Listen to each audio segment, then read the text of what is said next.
balik iki wis siap bereproduksi. Oke. Nah, maka Nabi memerintahkan kepada para pemuda atau yang sudah balik, ya maksaro sabab, man istata'a minkum falyatazawwaj. Nah, lah nom-nom gitu. Kowe sing wis mampu nikah. Omong-omong soal momong. Assalamualaikum Pak Ditum. Waalaikumsalam warahmatullahi wabarakatuh. Sehat? Alhamdulillah. Alhamdulillah. Masya Allah. Jagongan apa tadi Pak D? Tentang usia balik. Wais, Masya Allah. Ngomong bocah usia balik. Ya, ngomong bocah usia balik. Kemarin kita sudah sampai murahakoh gitu ya. Dan tentu saja kita informasikan di sini masih ada tersedia buku-buku terkait dengan ngomong ya atau parenting. Ini ada karya dari Ustadz Abdul Khalik, kemudian juga ada karya dari Ustadz Abul Abbas Tobroni. Nanti bisa didapatkan oleh sahabat sekalian, bisa kontak nomor interaktif BAS juga bisa, atau langsung ke nomor Humas atau Marketing BAS ada di 0812 2812 9100. Kita mulai dari mana nih Pak D untuk usia balik, atau mau kita review dulu yang kemarin? Urutan bocah. Ya, urutan bocah. Oh, oke, urutan bocah. Bayek. Bayek itu tufulah itu 0 sampai 7 tahun. Ya. Itu penumbuhan karakter iman. Yus urutane gede ngono kuwi. Siap. Bar kuwi tamyiz. Tamyiz. Bar kuwi murahakoh. Bar murahakoh balik. Tapi kemarin sempat kita singgung, boleh jadi ketika murahakoh itu untuk anak-anak sekarang sudah masuk balik secara fisik atau secara biologis gitu nggih Pak Ditum? Betul. Sebenarnya balik itu ora bocah. Oke. Balik iki wis ora bocah gitu ya. Ya, balik iki ora bocah. Jenenge wis balik kok. Balik ya. Balik itu kalau bahasa agama itu menjadi mukalaf. Mukalaf itu orang yang harus memikul beban syariat. Itu nek zaman cerita Sirah Nabawiyah itu Nabi itu usia pinten itu mulai bekerja ya Pak Tum? Sangat muda sekali nih. Sangat muda. Jadi sangat pendidikan muda zaman dulu itu anak-anak itu masih usia yang sangat muda, itu mereka sudah balik ya. Sudah balik dan sudah siap memikul beban syariat. Jadi balik ya wis ngakil ya wis tamyiz. Balik ini kan tanda dari tubuh iki. Ya. Jadi nek tanda-tandane saka awak iki wis memunculkan balik. Ya. Misalnya sing lanang itu mimpi basah. Ya. Sing wedok sudah haid. Tanda fisiknya ya wis nek kumis-kumis ya wis mulai tandane ngono. Ya. Nah, bulu ketiak ya wis. Itu termasuk tanda ini ya. Itu bagian daripada tanda-tanda suaranya wis menggelegar itu. Oh iya. Dia sudah tanda-tanda balik. Nah, biasanya jadi tambah bulat suaranya ini. Nah, ketika dia balik, maka sebenarnya harusnya sudah akil. Harusnya. Akil. Jadi kan karena akil itu kan jiwa. Ya. Perkembangan daripada jiwa. Yap. Kalau balik, perkembangan daripada fisik biologis. Ya. Gitu. Artinya kalau bahasa biologisnya, balik ini siap bereproduksi. Oke. Nah, maka Nabi memerintahkan kepada para pemuda atau yang sudah balik, ya maksaro sabab, man istata'a minkum falyatazawwaj. Nah, lah nom-nom gitu. Kowe sing wis mampu nikah.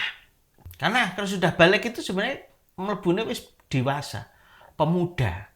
Ya. Urutannya itu kan bayi, ya, bocah, ya, apa tadi? Anak-anak, itu bayi, anak-anak, ya, anak-anak. Terus pemuda.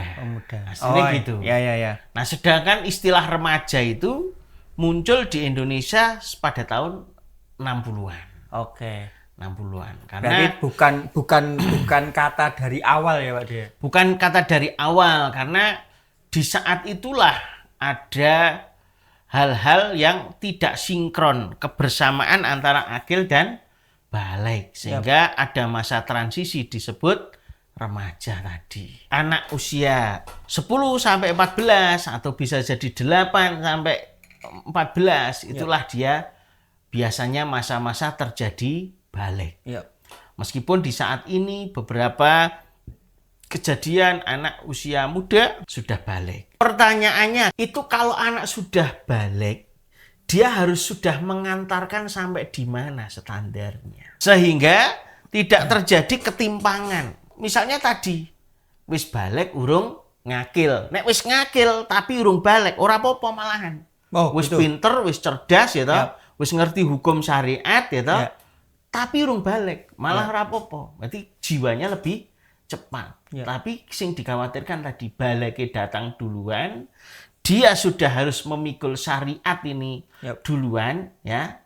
Karena di usia balik ini dikatakan bahwasanya oleh Nabi SAW akan diangkat pena, yaitu orang yang tidur hingga bangun, anak kecil hingga balik, dan orang gila hingga berakal. Artinya, diangkat pena itu dosanya orang dicatat. Kalau dia melakukan pelanggaran syariat, meninggalkan syariat, maka dia tidak dihukumi. Itu diangkat penanya. Tapi akan diangkat pena dari 3 golongan tadi. 1, yaitu orang yang tidur hingga bangun, maka ketika dia tidur, dia tidak terkena hukum syariah. Termasuk kita-kita yang udah dewasa ini, Pak Tom. Lah iya, awakmu tidur Ya nggak sadar ya. ngimpi nyolong ora dosa. Karena tidur tidak kena Ya tidak terkena syariat. hukum. Ya. Gitu.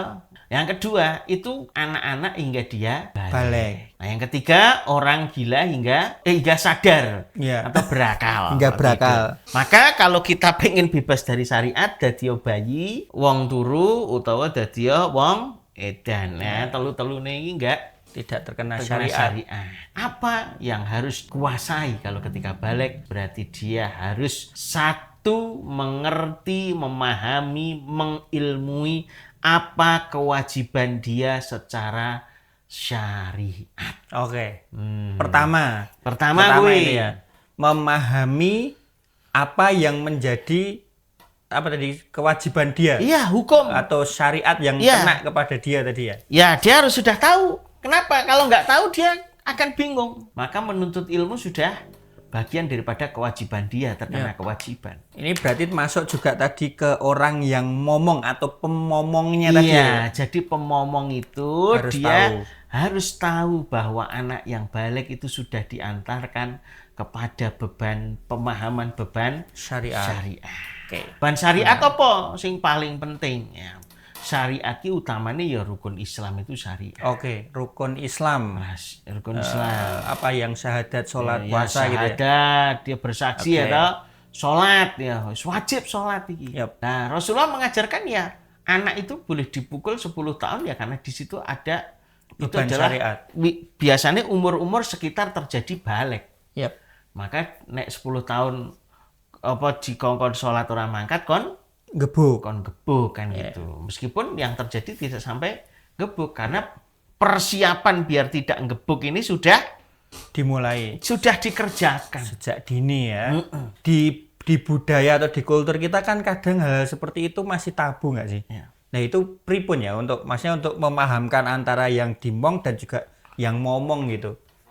Apa ya sudah kita sampaikan aja gitu atau Nah, ini pripun kewajiban pamomong. Nah, Oke. kewajiban pamomong itu kan sebenarnya kalau dia mendidik, memberikan nafkah itu kan utamanya kewajibannya ketika dia sampai murahakoh. Habis itu balik kan wis kudune wis mandiri. mandiri. Oh, gitu. Oke. Berarti ya sebetulnya tidak ada yang tabu ya, itu dia memang harus diajarkan ya. Iya, tidak ada yang tabu, harus diajarkan dan orang tua mesti paham urutannya. Cilek, tufulah. Iya. Dia harus ditanamkan iman. Iya. Bahasanya menggunakan bahasa hati. Iya, hati disenangkan. Bahasa hati itu adalah dengan Disenangkan. disenangkan. Iya. Naik tekan 7 tahun, maka dia naik ke usia tamyiz tadi. Iya. Ya, usia tamyiz. Usia tamyiz itu adalah masa empas untuk belajar. Cara mengajarnya dengan bahasa lisan. Oh, bahasa lisan. Bahasa lisan. Dilatih, dipahamkan, dilatih. Trial and error ya. Trial and error gitu ya. Urutan ketiga, dia murahakoh, ya kan? Yup. Murahakoh, maka itu adalah karakter emas penanaman bakat. Bakat. Ya. Oke. Bahasanya bahasa tangan. Bahasa tangan. Ya. Bahasa tangan. Kalau yang tadi itu disenangkan bahasa tangan, ora gelem kudu ditegasi.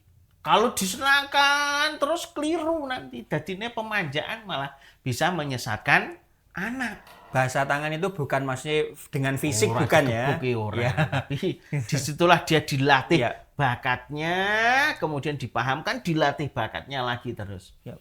Sampai ketemu bakatnya supaya dia bisa menjadi orang yang mandiri dan bermanfaat.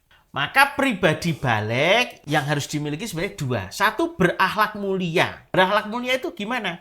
Dia tahu bagaimana berakhlak kepada Allah Subhanahu wa taala. Yang kedua, dia harus sudah bisa bermanfaat. Bagaimana cara bermanfaat? Ya dia temukan bakatnya itu, keahliannya itu. Karena dengan bakat dia akan bisa memberikan manfaat gitu ya. Betul. Artinya di sana ketika anak ini diantarkan ya kepada bakatnya, dia akan bermanfaat. Karena di situ dia akan bisa bekerja, mencukupi diri sendiri. Ya, maka kalau kondisinya dua hal ini belum dapat, nah ini PR lagi bagi para pamomong, ya, orang tua, guru ya, untuk memahamkan lagi. Nah cara ngukurnya piye? Kok cah SMA kok gigi kudune dibaleni dari karakter iman sih apa karakter belajar sih? Ya. Ya cara ngukurnya ya satu ketika kita ngobrol itu dilihat kenyamanannya.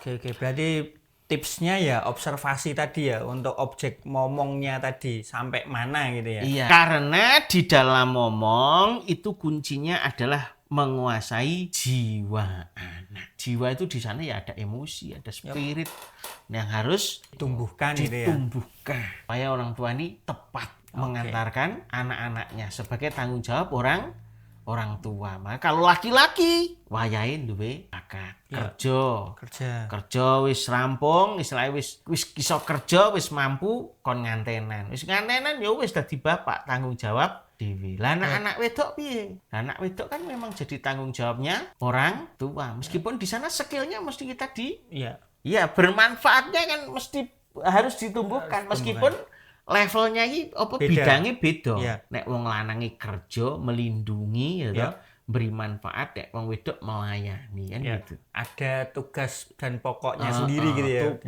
Tugas pokok sendiri.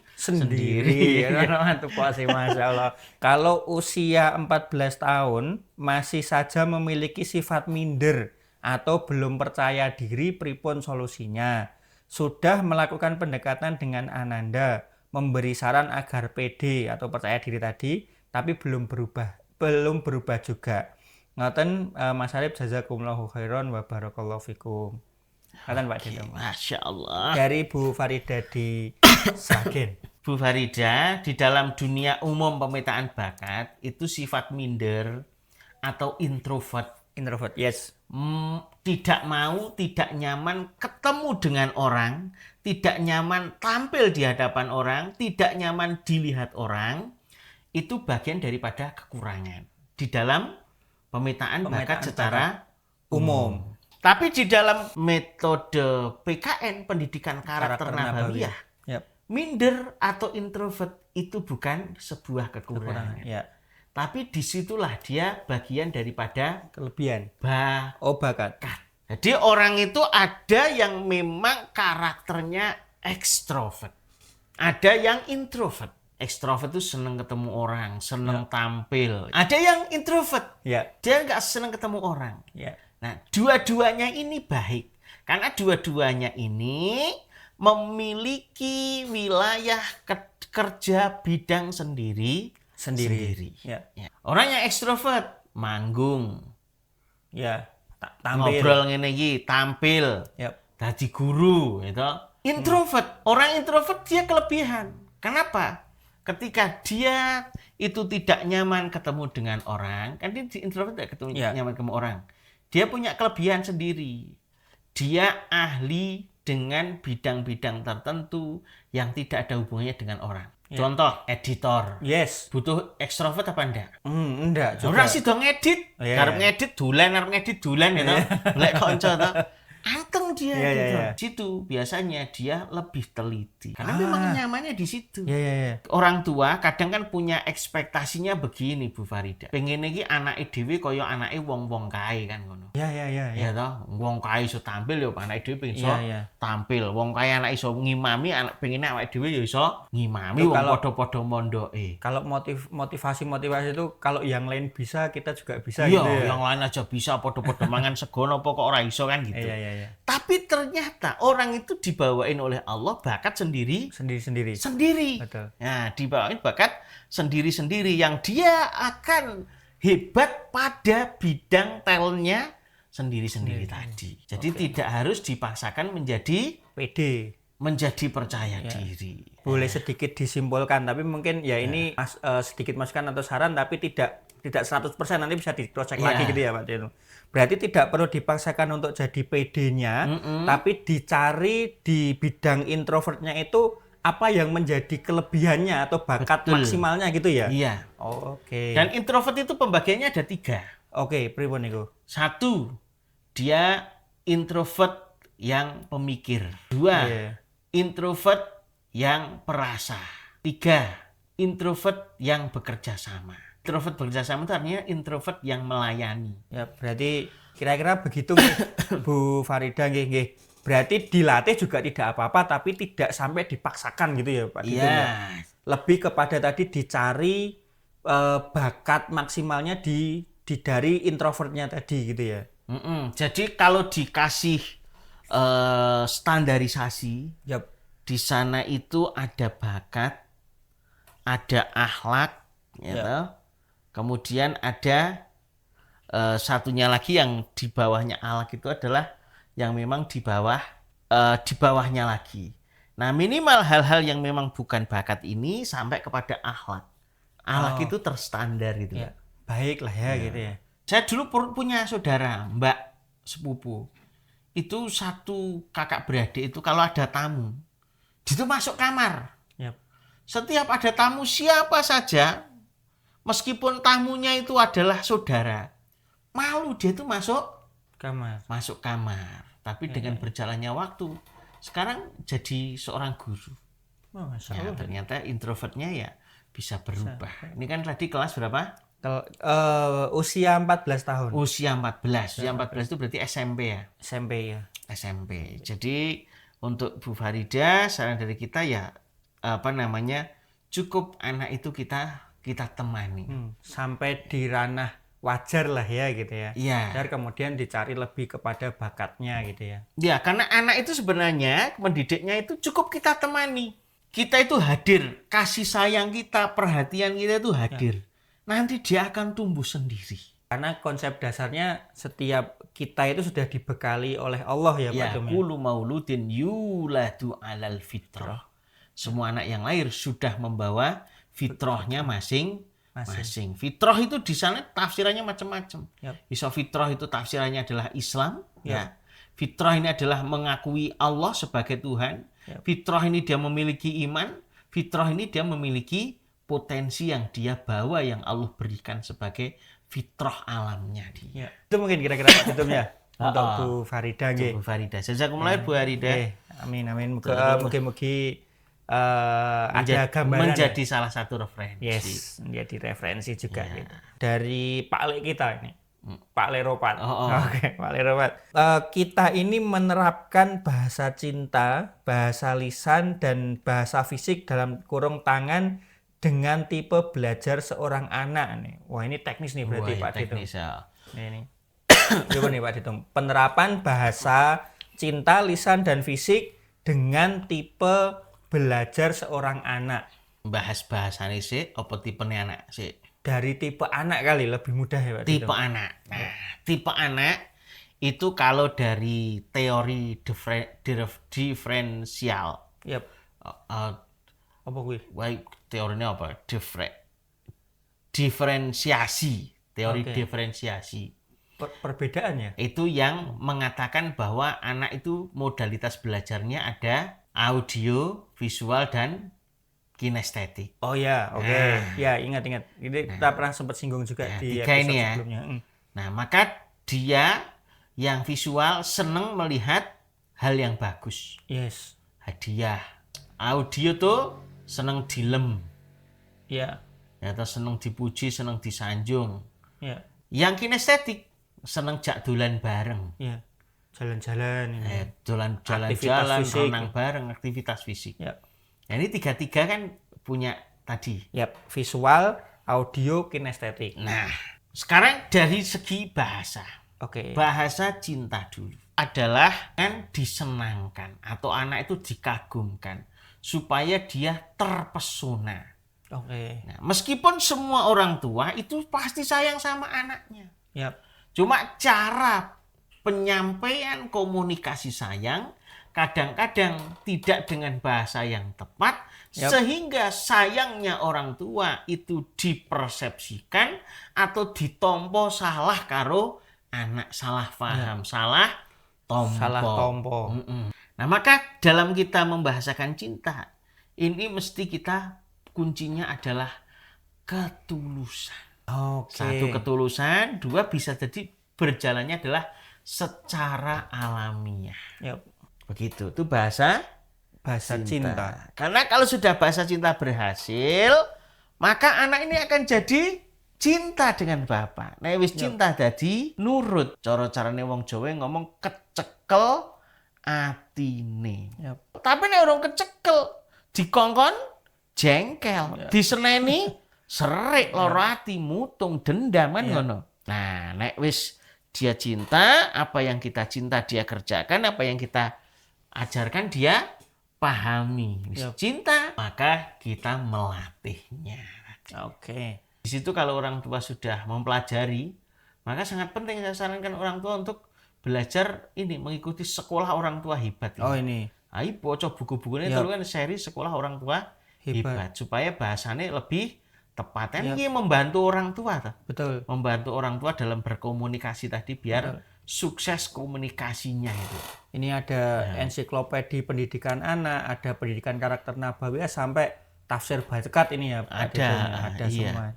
Insyaallah. Baik, berarti sedikit kalau yang tak tangkap tadi berarti kita harus melihat dulu, menemukan dulu ciri belajar anak kita itu yang mana gitu ya Pak Tum ya? Apakah tadi yang visual, audio, kinestetik atau gabungan dari salah dua atau salah tiganya gitu ya?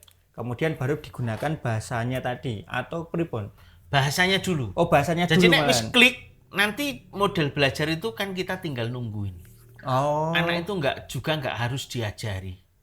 Oke. Karena tidak semua orang tua bisa ngajari anak. Yes. Dalam keterampilan. Bisa dia anak lebih pintar. Iya. Kan gitu. Bisa dia anak lebih cepat. Bisa dia anak belajar dengan media lain. Tapi nek wis ketemu spiritnya tadi. At-tariqatu ahammu minal mada. Gimana artinya itu Pak Tum? Cara mengajar. Oke. Itu lebih penting timbang materi yang diajarkan. Oke. Wal ustadu atau wal mudarrisu ahammu minat tariqah. Pengajar, orang yang mengajar tadi, entah bapak entah guru, itu lebih penting daripada cara. Nah, cara itu sebuah cara saja. Tapi pengajar itu dia memiliki jiwa. Oke. Waruhul ustad, semangat pengajar, ahamu min kulli syai. Jadi spiritnya ustad, spiritnya orang tua itu lebih penting daripada segala-galanya. Jadi dalam mengantarkan anak menjadi tumbuh, dalam mengantarkan murid menjadi tumbuh, itu yang paling utama adalah dari kalimat-kalimat ini tadi ya, dari pelajaran kata bijak tadi. Itu yang paling penting adalah semangatnya, ketulusannya, perjuangannya. Maka tidak sedikit orang dari biasa-biasa, mungkin bapak nih, mbok nih gak sekolah. Tapi karena serius lindungake bocah. Serius nunggoni bocah belajar, tapi ora iso ngancani. Ora iso mulang. Mesti ora iso ngajari wong tuane gak iso apa-apa kan. Ning mbok ditunggu nih, kadang bisa membuat anak ini jadi lebih hebat daripada anaknya orang-orang yang hebat. Ini ada sharing juga ini dari dari Mamas editor kita ini, Pak Tum. Ini ada yang bilang bahwa tanpa cinta kita tidak bisa mengendalikan. Lantas bagaimana kita sebagai guru atau pendamping yang tidak atau kurang bisa mendapatkan rasa cinta secara penuh pada anak atau siswa? Betul, secara umum begitu. Jadi pada kondisi pertama, orang yang belum tumbuh karakter iman, itu modal utamanya adalah cinta. Karakter iman Tadi itu kan untuk mengendalikan. Jadi nek ngomongnya urung duwe karakter iman. ya, Itu maka harus ditumbuhkan dulu karakter imannya dengan cinta tadi. orang yang dimong atau yang momong? Yang dimong tadi. Oh, yang dimong. Yang dimong. Oke. Contoh, murid ki urung butuh pelajaran basa Jawa, urung seneng basa Jawa. Iya. Qadarullah ya ora seneng karo guru basa Jawa, mbuh serik mbuh apa. Ki kon belajar basa Jawa. Wangel kuwi, serik kok. Tapi enek murid ki gak iso basa Jawa. Ya ora butuh basa Jawa. Iya. Ning gandeng gurune kuwi nyenengke, membuat murid ki terharu, Iya. kagum. Kuwi ndadekke murid-murid dadi seneng sinau basa Jawa. Mergo sapa? Gurune. Iya. Nah, ngono. Pak guru Begitu atau juga belajar hal-hal yang lain. Iya. Beda kalau karakternya sudah sampai karakter belajar atau karakter bakat. Karakter belajar itu pasti sudah butuh belajar. Iya. Dia memang butuh belajar bahasa Jawa. Misalnya sediloneh dia meh ujian bahasa Jawa nggo apa jenenge ujian PNS gitu. Iya. Meskipun gak seneng karo gurune tapi karena butuh ilmune. Iya. Nah, wis ngerti dia sudah tujuan dhewe, dia akan melakukan gitu. Karena dia sudah sampai di karakter belajar Karakter tadi. belajar. Ya, ya, ya. Dia sudah butuh gitu. Ya, berarti apa namanya, bahasa cinta itu luar biasa itu ya Pak Tobi. Itu istilahnya koyok nek saya bayangke bahasa ini adalah bahasa sing akan nandes sampai ke atine objek yang dimong tadi ya Pak Tobi. Betul. Maka kita Pemomong. bagi pemomong, utamanya pemomong di dalam agama tadi ya. Ya. Itu kan kita diajari bahwasanya ibadah itu harus ikhlas dan mutabaah sebagai syarat diterimanya. Kenapa mesti ikhlas? Ikhlas itu supaya yang kita berikan itu adalah ketulusan. Ya. Kita tidak mengharap apapun balasan dari manusia itu, tapi kita mengharapnya itu adalah semata-mata untuk Allah Subhanahu wa Ta'ala. Ngomong soal momong.